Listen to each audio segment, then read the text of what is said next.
Rolling. Welcome to episode 1 of whatever this is. Yeah. It's a long time coming. Yes, it's been planned for a very long time. Yeah. While we're recording, we still don't got a name for this. No, not at the minute, no.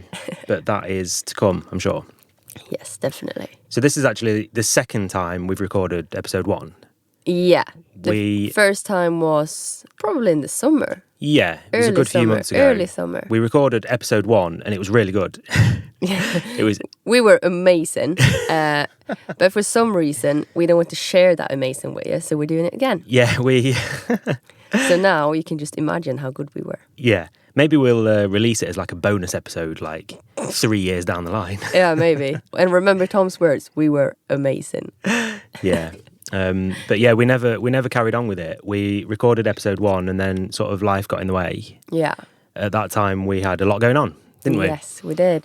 So we should probably start this episode by saying that unlike a lot of podcasts that are recorded in studios, we're not sat in a studio at the minute. No. We're sat in our home, which happens to be a van. Yes. So if you hear some background noise and, bits and bobs like that, just keep in the back of your mind that we're not in a studio. No, we're in a van. We're just on a parking lot in Las Americas in Tenerife. Yeah, Playa de Las Americas, Tenerife, exactly. Yeah. So I think we should probably sort of like have it in the back of our heads that whoever's listening to this doesn't know a thing about us. No idea who we are. Who are we, really? Who are we? Yeah. Why on earth are we qualified to start a podcast? Exactly. In a sea of podcasts that are already fantastic, what gives you the right to start a podcast? Yeah. I think that we need to start with introducing ourselves, maybe. Probably, yeah. So I'm Tom. And I am Malin. And we also live here with our 2 kids, Charlie and Isabella, who's 4 and 2. Yeah, now it's currently March 2024. We moved into our campervan in October last year. Yes, exactly. After a very, very long year. Yeah, we had a very, very rough year, didn't we? A dream of ours for a long, long time was to travel in a van. And we finally did it after a battle, didn't we? Yeah. And maybe we should say that the plan was never to live in a van. The plan was to travel in a van and spend the summers in the van and go on weekend holidays in the van or in a van because we didn't have a van when we were planning this. And then we bought this beautiful van that we're sitting in now. And about 10 days after, I got cancer diagnosis. And somewhere throughout the year of kicking cancer's ass, we decided to sell our house and go full-on van life. Yes. Before that whole thing, we'd been into sort of vans, and we had a small little, essentially a minibus that we turned into a little camper, weekend camper, really. So yeah, you're absolutely right. It wasn't ever really on the cards to live full time in a van with 2 kids. No. But here we are. Here we are.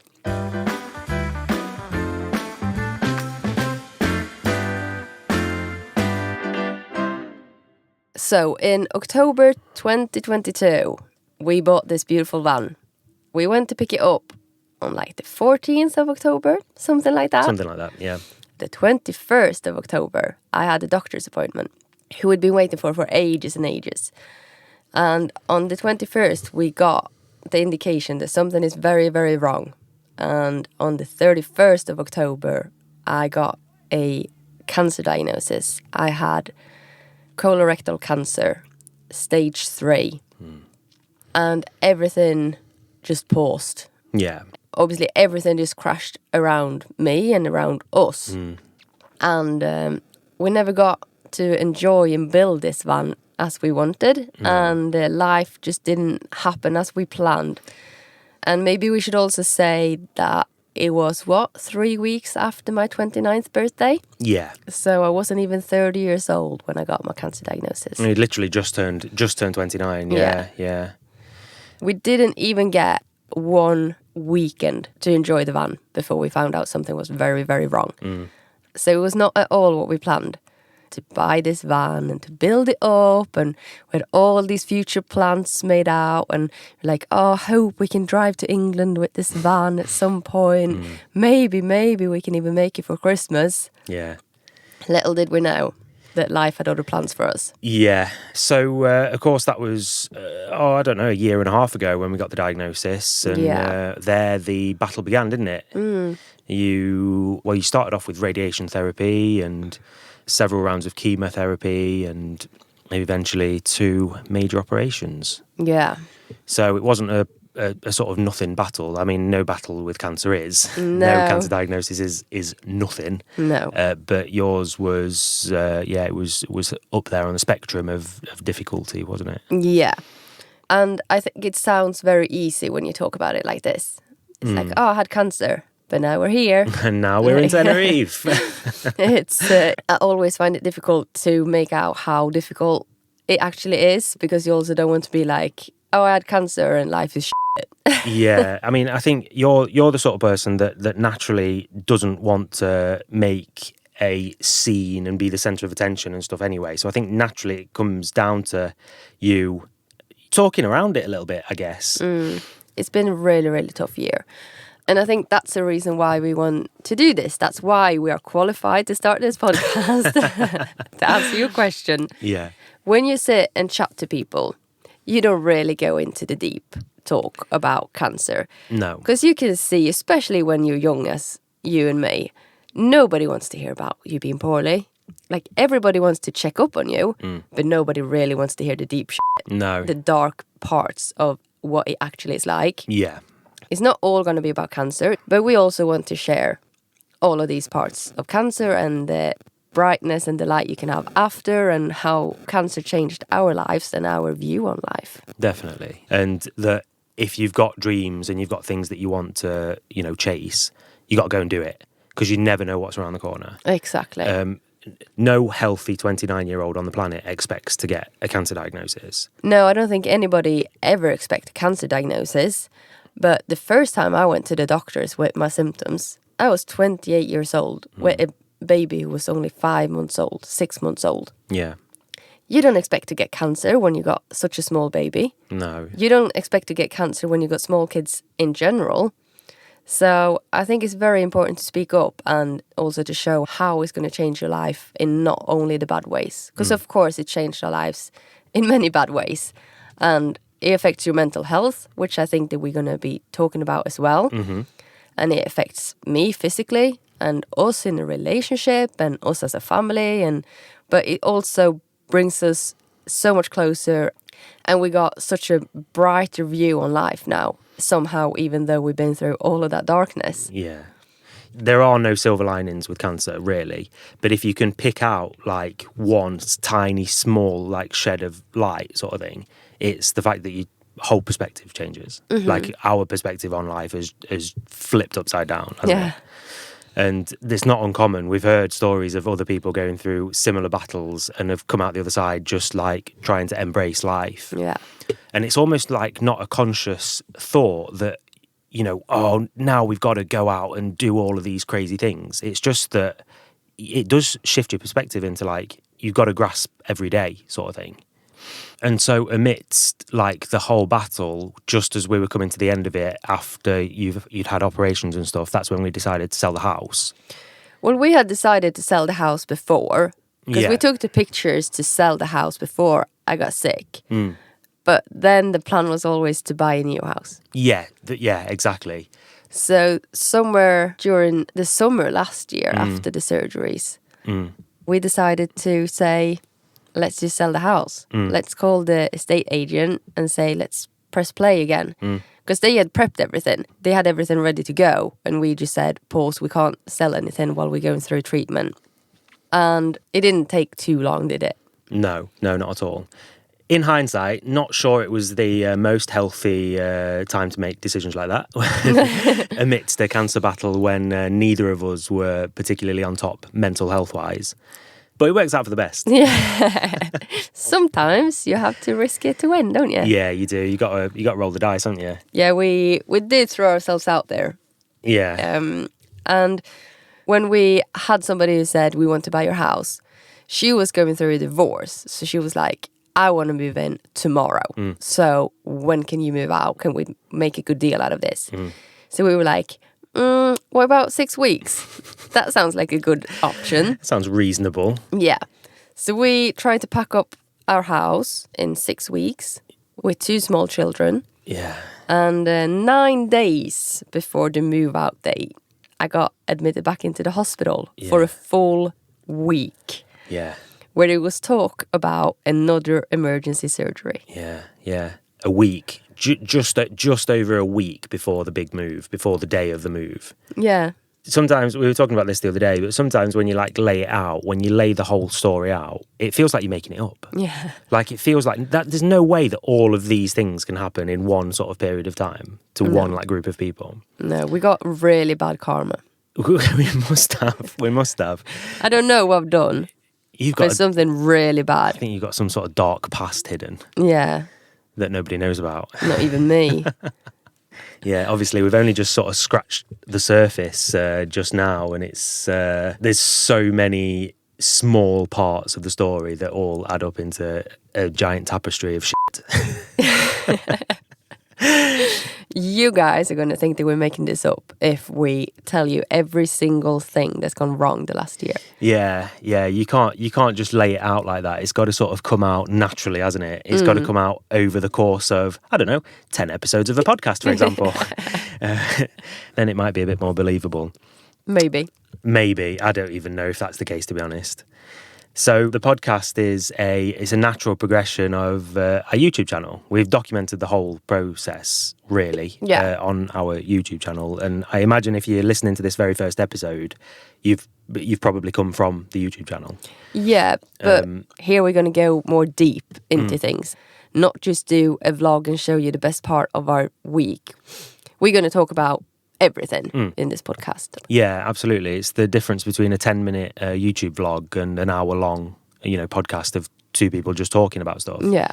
There's so much more detail that you can go into and things like that. And that's what we want to try and do. We want to try and expand on the story and go into a bit more detail, really, about stuff. And hopefully, along the way, maybe inspire people a little bit. Yeah, and maybe help somebody who's also going through cancer or whatever illness that can change your life. And see that this is what you can do, and hopefully you see that it's not the end of the world, no matter what is going on. Yeah. There is a light in the tunnel. Absolutely. When you got diagnosed with cancer, we had a big decision to make with the YouTube channel, because up until that point, we'd made really fun summer holiday videos of us going out camping and going in, building our little van and things like that. So we had a big decision to make, whether to stop making videos, which was a sort of sad thought because we really enjoyed it. Yeah. Or to be really open and honest about the battles of cancer. Because there was no way that you could carry on making videos and hide the facts. Not that you would want to, but it wouldn't have been possible anyway. Even if we would. That was never up on never one of the alternatives, was it? So yeah, we made the decision to sort of document the whole journey. The reason that we made that decision was because we said that if we can help one person, then it's worth it. Absolutely. If we can help one person through a tough journey to let them know that they're not on their own, that there's another 29-year-old going through the same journey, and maybe, we can provide a bit of comfort. We said that was worth it. That was worth it, absolutely. Yeah. And as it stands now, I feel like we've helped people, hopefully. I hope people feel like that. Well, we've had loads of messages from people who said that they feel comfort in watching what I've been through because they've just started their journey. I've had people with the same diagnosis who's around the same age who said that they feel motivated and they look at my journey and think like, okay, if she did it, I can do it. And if she feels this good, then I can feel this good after all of that kind of thing. I've also had other women, like elderly women, 60-plus-year-olds who said like, oh, I've just started chemo today and watching your chemo journey just makes me really inspired and I'm happy that you shared it. And even if it's completely different and it's 30 years like age difference, I still feel like those videos was worth it because we helped somebody with it. Absolutely. Getting messages like that, really makes it all worth it, doesn't it? Absolutely. It makes it feel like we made the right decision and did the right thing carrying on. Yeah, and that's why we did it. That's why we wanted to do it, to help other people in similar situations, because you get very, very lonely when you're a young cancer patient. So if that helps somebody in their journey, I'm happy to be that person. Yeah, I think that's really nice. I haven't been back and watched those videos. Have you? Yes. Have you? Not all of them, but quite a few. Yeah. And some I feel like we should have videoed more when I was feeling really bad. But also knowing what it was like going through it, I know that we couldn't have done it because there was no way to possibly do it because I wasn't there when I was feeling my worst. Like I was only sleeping. I was just laying like a lump on the sofa or on a mattress on the floor or somewhere. Yeah. So I know that it wasn't possible to do any of the videos. But sometimes when I look back on those, I feel like it looks a bit easier than it actually was. And then we're talking about how hard it is. Yeah. But when we're talking about it, it was on my good days. Yeah. Yeah. We only really filmed on the good days. But then you've been really open and honest about stuff like that. There's been certain videos where you've talked about the fact that we only film on the good days. And Yeah. I think at least talking about it, it still puts out the whole picture, even though... Am I boring you? Sat here yawning in my face. It was 9 o'clock. Oh, sorry. But you're right. I got the feeling even then that we should be filming everything. But it's just you can't do it. You could barely even string sentences together when you were on chemo. No. And you know the fact that then it would be me sort of shoving a camera into your face. Yeah. And I don't think that feels good for anybody. I don't think people want to watch that, and I definitely don't want to video it, sort of thing. So yeah, I think it's really difficult. It would have been nice to document the really negative stuff a little bit more, but at the same time, like we did what we could. We did the best, of it. Absolutely, and I'm still happy that we did share all of that we shared in the end, and also that's why I feel very happy to start this podcast and talk even more about it. Here I feel like we can go a bit deeper and actually talk about how we changed our mindset and why we think that more people need to do what they're dreaming about and start living and stop dreaming. Yeah. A really nice way of thinking about it is I would love to be able to inspire somebody to not wait until they get cancer, to go and chase their dreams. The same thing applies, like even if it's just one person, to sort of get it through to them that, you don't need to wait for some massive life-changing, life-altering, in our case, disease or whatever, to go and chase what you've been after, sort of thing. No, exactly. You only got one life. So why wasting it on something that you don't enjoy doing? And why wait until you might die before you realise that that's how life works? Yeah. That's been another massive sort of shift in our perspective and our mindset, hasn't it, is doing stuff that you don't want to do. Yeah. Day in, day out. In my case, especially working in a job that I enjoyed, but if I wasn't getting paid for it, I certainly wouldn't be doing it. And that's probably the takeaway from my mindset is been, I need to do things that I want to do. And we're not scared of working. No. Not at all. But it's working. We want to work with things that excite us. And that I won't ever regret spending time on. Do you know what I mean? Yeah, exactly. Stuff that inspires us instead of feeling, I have to get up and do this today. You feel like, I get to get up and do this today. That's what you want in life. Yeah. And I think that everybody can get that. It's not the same for everybody, but everybody can have that feeling. I can't believe I get up and go to work and do this every day. And do this thing that I love doing every day. Yeah. And get paid for it. Because I bet there's probably over 50% of the people will say that I'm working because I have to work. Yeah, God, yeah. More than. I think if people are being honest, it's probably almost everybody. It's like the question to ask is like, would you be doing this if you weren't getting paid? Yeah. Honestly. And a lot of the things that sort of drive our salary, I would say yes. I would say 100% yes. I would be doing this if I wasn't getting paid for it. In fact, especially with like the YouTube thing, we were doing it for years without getting paid for it. We were making videos when, we had just a couple of hundred viewers and they were probably mostly friends and family. I was going to say it was my mom and your mom. Yeah. We did that for a long time. And I'm not saying that we've got loads and loads and loads by any stretch now at all. No, God, no. But it's certainly grown and we just love it. We just love making videos, don't we? Yeah, the whole family is engaged in it. Everybody's enjoying it. Like, If you're wondering why we've taken a short pause, it's because we can hear a talking baby in the background. That goes back to what we were talking about, not being in a studio environment. Is it sleep talking or is it awake talking? That's the question. What I was saying was that the whole family gets engaged and the kids love it, and they're like, oh, can I have a camera and can I video you now, and can I do this today, and you stand in front of the camera and I talk to you, and like they're loving it. They don't understand that we're working when we're doing this. No. They just think like, oh, we're having a good day out, everybody's loving it, and they get to play along with it. They can use the little GoPro and run around, and they're like, oh, I video this, look at what I've done, and then we put that into a vlog. Yeah, like it's that it ends up being a documentation of all the fun stuff that we've done. Like when you look back on all the videos that we've made of us going and camping in a tent, wild camping with small babies and building vans and all sorts like that. Yeah. Think about that when the kids are older, that they can go back. Yeah, okay, some of it was probably a little bit embarrassing for them, but the fact that they're going to be able to go back, we're going to be able to sit and watch it all together. Like, look at how much fun we had. Yeah. And the thing is, that's the really nice thing about the stuff that we make, the videos that we make, is it's all genuine. Yeah. Nothing's put on. No. Everything that you see when we're having a good time, it's never bigged up for the camera. No. And I think that's like a really nice sort of goal to have with it, is that you keep everything so genuine, and it changes it for us. We can almost look back on it like home movies, you know? Yeah, exactly.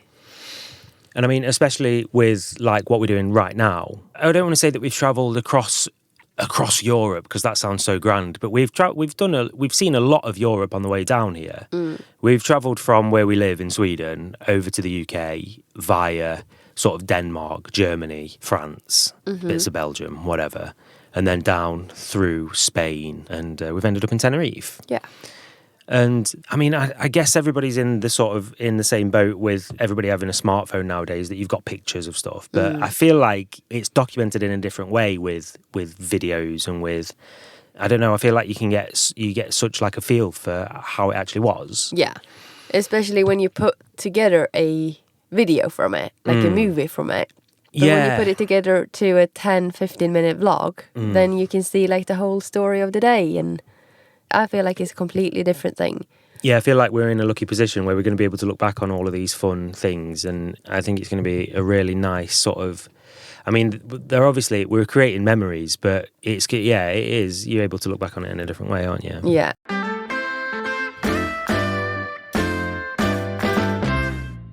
And just doing this, like living in a van with 2 kids, like I understand that some people think like, oh, it's my nightmare, you never get to spend any time on your own, and you must feel so closed in or whatever. But you don't, do you? I feel like we're so close as a family, not just physically, because we are,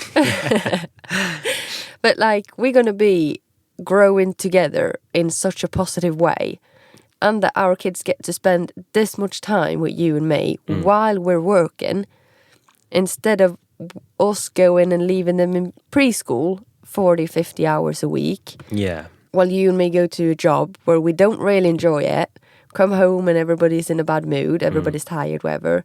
We get to spend every single minute of every single day together doing something fun in our van, driving around Europe, going to the beach, doing whatever at the same time as we're working. Yeah, absolutely. And I think that just goes back to like what we were saying before. Like when you lay it out, when you actually talk about it, it doesn't feel real. No. For me, none of it. It just feels so like unreal that we're able to do it, and that we've put ourselves in a position where we can. It doesn't feel real at all. No. And it's also not 100% real, because I'm still on parent leave. So we're not earning enough money for us to do this full time if I wasn't on parent leave. I also want to acknowledge that it's not like you just quit your job as soon as I got cancer and then we started earning money. No. I think that's very, very important that it doesn't happen that fast. Yeah. Like, I think that's an important point to put in, so people don't go like, oh, they did it in a few months while dealing with cancer. Why can I not do it in a year? Like, no. Yeah. It takes a long time. You've been working with stuff like this on the side of your normal job for a very long time. Yeah, years. And I'm just starting. but I'm also on parent leave at the same time. So we are not 100% like living on this. No, yeah, you're right. It's probably a good point to make. I think it's really hard because we talk like we're such positive people in the way that we talk. I think sometimes you can forget to put in the real stuff. You forget to sort of make a point of the fact that it's not all rainbows. No, it's not. What I want to say with this is just like we want to motivate people to do the same thing. You don't have to work in the same way as we do. But if you're thinking that you want to live like we do or have more freedom in life or whatever it is that you want to do, all I want to say is that it doesn't happen in a day. No, yeah. And if we sit here and say 1.5 years ago I got a cancer diagnosis, and now 18 months later we sit in a van in Tenerife and we live on our own company, like that would be maybe the other way. They doesn't motivate people because they're like, why can I not do it if they did it while they were beating cancer? Yeah. Like that's not true. No, So it I seems also want to unrealistic, say doesn't it? like, yes, we're working really hard on being able to do this full time as we want it to be. And this is how we're treating it. We're treating it as is our full-time job because we want it to be our full-time job. Yeah. But right now, it doesn't bring in money for 2 people. No. Or like 4 people to live from it. Absolutely. And we don't have to go in deeper on that right now. But I don't want people to feel unmotivated because you didn't do it in 18 months while beating cancer. Yeah. Like, do you know what I mean? That's what I want to say with these words. Absolutely, yeah. Yeah, I think that's a really good way of putting it. And I think what we need to try and do with this podcast is to do things like that, is to bring out like the sort of the real. It's not all perfect and, you know, it's part of the challenge. And it is a lot of hours. How many hours have you put into this right now? Yeah, many. Yeah. Yeah, and so many. Therefore, you've been able to quit your job. Yeah. But I not quit my job because I haven't worked. I've been sick. Yeah. And I just really want to make that point. Yeah. So people don't get the wrong idea of how easy it would be to change your life. Like, it's not easy. It takes a lot of hours of work. But that's the thing. Like, if you choose something that you love doing, it doesn't feel like work. No. And that's the point that we want to make as well. Yeah. Yeah, so obviously it feels really, really nice to get the podcast started, doesn't it? Yeah. It feels really, really good. We've talked about it for so long. Yeah. And way too long. Way too long, yeah. And I think it's fun to think about, like, there's going to be so much that we can go into and so much that we can talk about and so much that we can, discuss. I don't even feel like we touched the surface on all the subjects today, but we like poked a little bit on all of them, probably. Yeah, exactly. And I think it's a really nice format to be able to sort of go into things in a bit more detail. So obviously we're going to be talking more about the whole cancer journey. We can talk about how it is to live in a van with kids. We can talk about traveling Europe. How it is to live in a van with just one more person. Yeah. Like, a lot of people would be terrified of living just with their partner, I think, in a van, because you don't get any time on your own. You should be. Yeah, no, exactly. I feel like there's so many little sort of subjects that we can touch on, and I think it's going to be really fun. Yeah. You're never going to be able to even scratch the surface in episode 1, are you? No, we just want to let you get to know us a little bit. Yeah. And what's about to come. Definitely. And we've got a lot of plans for the podcast. We're going to have segments and all sorts. But right now, we just wanted to get started, didn't we? We sort of had a bit of motivation today. We were like, right, we're actually doing it. Yes. Kids fell asleep early. Let's get on it. Exactly. So there's a lot of fun stuff to come. But if you've made it to the end of this episode, if you're still listening to us, then hello, Mum. No, but if you are still listening now, then thanks a lot. It feels nice to have you on board. It's going to be loads of fun, I think. Loads of fun. Loads and loads of fun. Should we leave it there? Yeah. Sounds good. All right. Good. See you next week. See you next week. Bye. Bye.